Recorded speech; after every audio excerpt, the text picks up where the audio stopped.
Morning wins breakfast షోకి స్వాగతం. Asian markets ప్రస్తుతం ఫ్లాట్ గా మిక్స్డ్ గా ట్రేడ్ అవుతున్నాయి. హ్యాంగ్సెంగ్ 0.7% నష్టం ట్రేడ్ అవుతుంది. మిగతా మార్కెట్స్ ఫ్లాటిష్ ధోరణి కనిపిస్తుంది. అండ్ ఎస్ఎక్స్ నిఫ్టీ కూడా ఒక ఫ్లాట్ ఓపెనింగ్ ను ఇండికేట్ చేస్తుంది. స్వల్ప నష్టంతో ట్రేడ్ అవుతుంది. సో మార్చ్ సిరీస్ తర్వాత ఏప్రిల్ సిరీస్ కూడా లాభాలు తెచ్చిపెట్టింది. April F&O series expiry day వేళ రేపటి నుంచి కీలకమైన మే సిరీస్ ప్రారంభం కాబోతోంది. ఎన్నికల నెల కాబట్టి ఒక బిగ్ ఈవెంట్ కోసం మార్కెట్స్ సిద్దమవుతున్న సమయం ఇది. అండ్ ఏప్రిల్ సిరీస్ ఒకసారి గమనిస్తే నిఫ్టీ ఇప్పుడు అంటే మొన్నటి వరకు చూస్తే 2.5% లాభపడింది. అండ్ సెన్సెక్స్ 2.3% పెరిగింది. బ్యాంక్ నిఫ్టీ 3% పెరగడం చూసాం.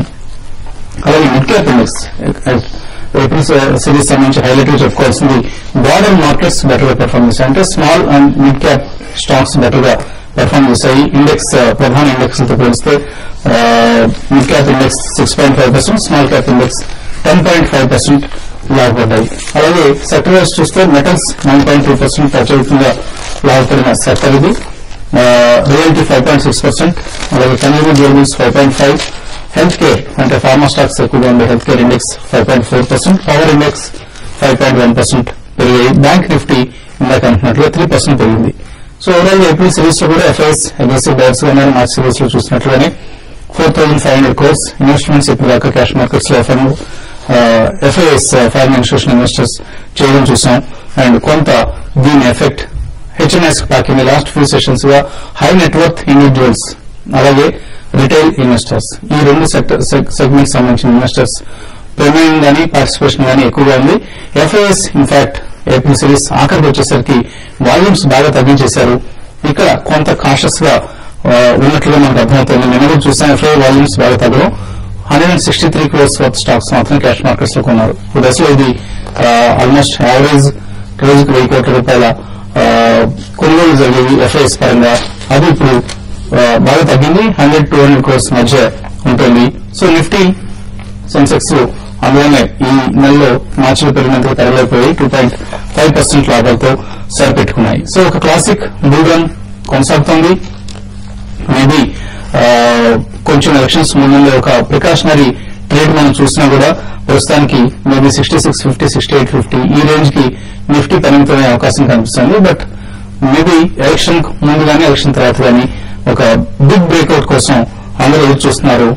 And everything depends upon the outcome of the elections. Elections తర్వాత ఎటువంటి మెజారిటీని రాబోయే కొత్త ప్రభుత్వం సాధిస్తుందన్న అంశం కీలకం అవుతుంది.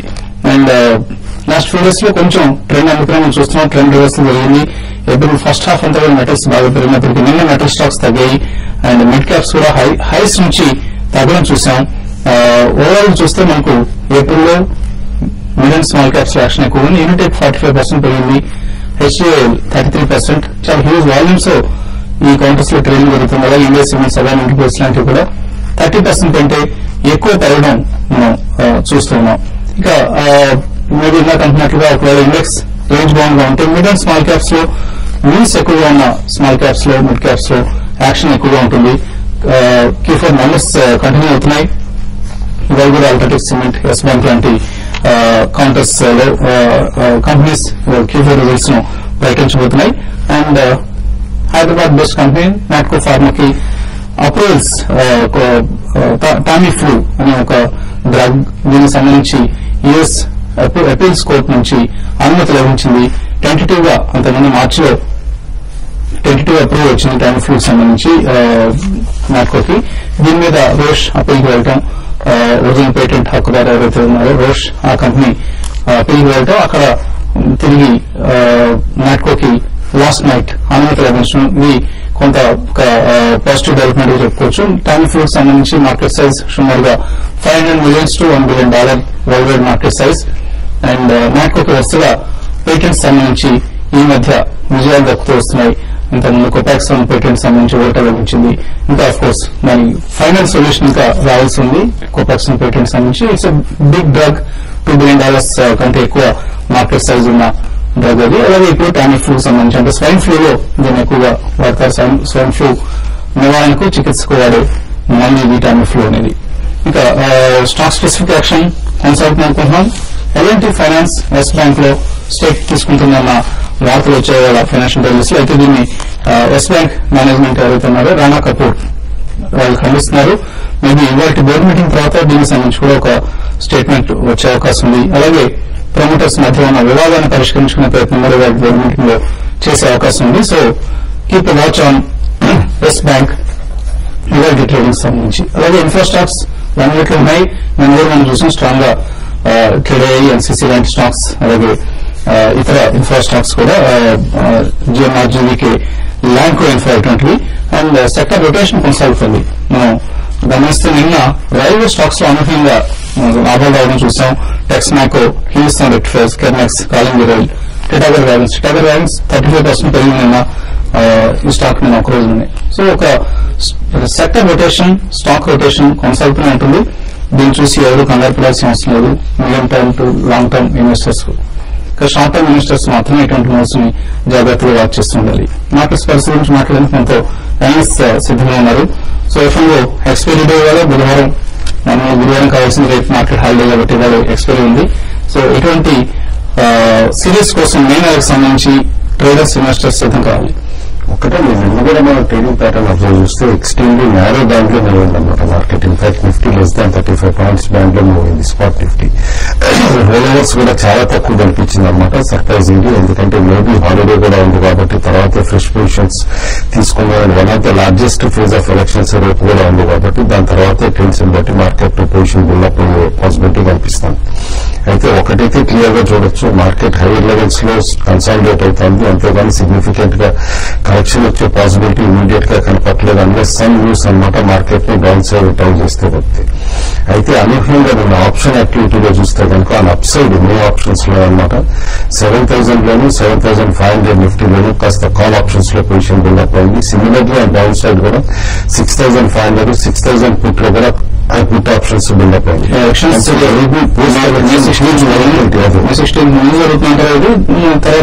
తర్వాత జరిగే పాసిబిలిటీకి ముందే ప్రిపేర్ అవుతున్నారు. ఎందుకంటే VIX కూడా బాగా పెరుగుతామన్నమాట, వోలటిలిటీ ఇండెక్స్ అనమాట. దాదాపు 7 month హై క్రాస్ కూడా అయిపోయింది.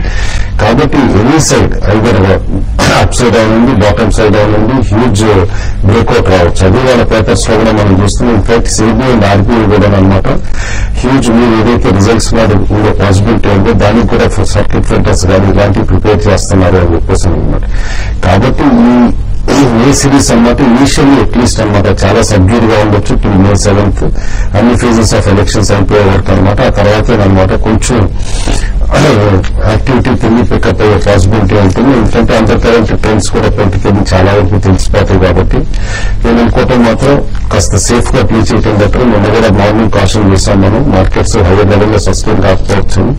అదేవిధంగా ఇవాళ కూడా అనమాట అందులో 6850 కన్క్లూజివ్ గా క్రాస్ అయ్యి దానిపై నిలబడగలిగితేనే మార్కెట్ సస్టైన్ అవుతుంది. అదర్వైజ్ ఆన్ డౌన్ సైడ్ 6800 కనుక బ్రీచ్ అయితే ఇంపార్టెంట్ అనమాట. మేబీ ఒకసారి 67, 60, 6740 కూడా టెస్ట్ చేసే పాసిబిలిటీ ఉంది. ఆ దానిలో క్రూషియల్ సపోర్ట్ ఉంది. కాబట్టి ఓవరాల్ గా ఇంటర్ బి గ్రూప్ లోనే హైటెండ్ యాక్టివిటీ ఉంది. ఈ గ్రూప్ లో టైర్నెస్ కనిపిస్తుంది. సెక్టర్ రొటేషన్ అయినా కొన్ని మైనింగ్ స్టాక్స్ ఉన్న ఆయిల్ స్టాక్స్ అన్నమాట ONGC, గెయిల్ ఇలాంటివన్నీ కూడా కాస్త యాక్టివ్ గా ఉన్నాయి. కానీ బట్ ఓవరాల్ గా మాత్రం ట్రెండ్ కన్సాలిడేషన్ మోడ్ లో ఉంది. కాబట్టి ఈ గ్రూప్ లో మెయిన్ స్టాక్స్ గుడ్ రిజల్ట్స్ ఇచ్చిన స్టాక్స్ కి స్టిక్ అవటం బెటర్. సో ట్రేడర్స్ ఇటువంటి రోలర్స్ చూస్తే మనకు నిఫ్టీలో చాలా తక్కువగా ఉన్నాయి. ఇండెక్స్ లాభాలు ఉన్నప్పుడు కూడా రోలర్స్ తక్కువ ఉంటున్నది కొంత సర్ప్రైజింగ్ ఉంది. నిఫ్టీలో 45% రోలర్స్ మాత్రం చూసాం. అంతకుముందు 3 months యావరేజ్ తో పోలిస్తే 51% పోలిస్తే తక్కువ ఉంది. ఎటువంటి రోలర్స్ మీరు సజెస్ట్ చేస్తారు, shorts or longs? Roll over already position ఉన్న వాళ్ళు మాత్రం లాంగ్ పొజిషన్స్ ఉంటే మాత్రం కంటిన్యూ చేయమంటాను.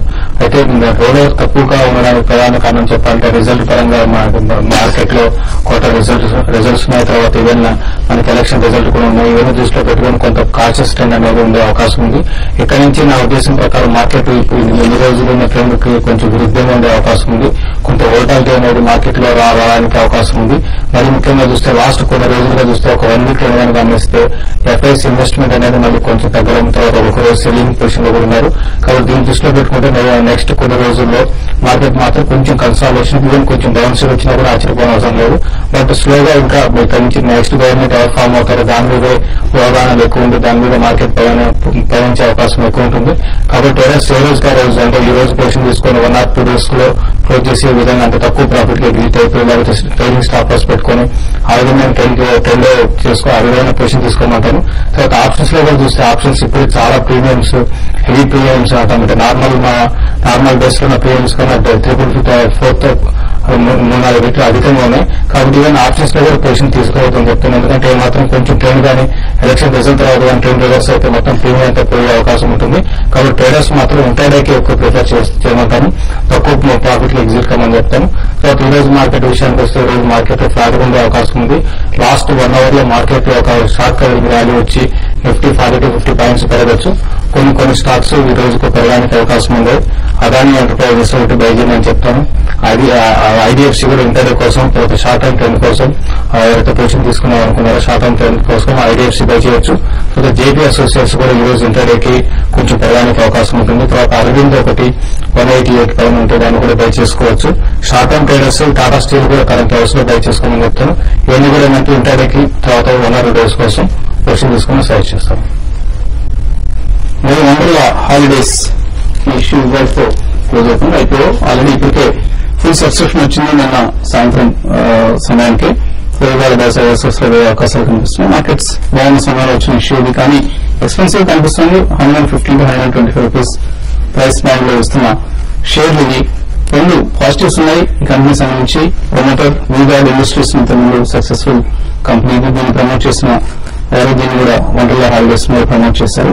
అయితే ఇంతకుముందు ఇటువంటి థీమ్ పార్క్స్ సంబంధించిన ఐపీఓస్ లో ఎక్కువ ఇన్వెస్టర్స్ అంతగా లాభాలు రాలేదు.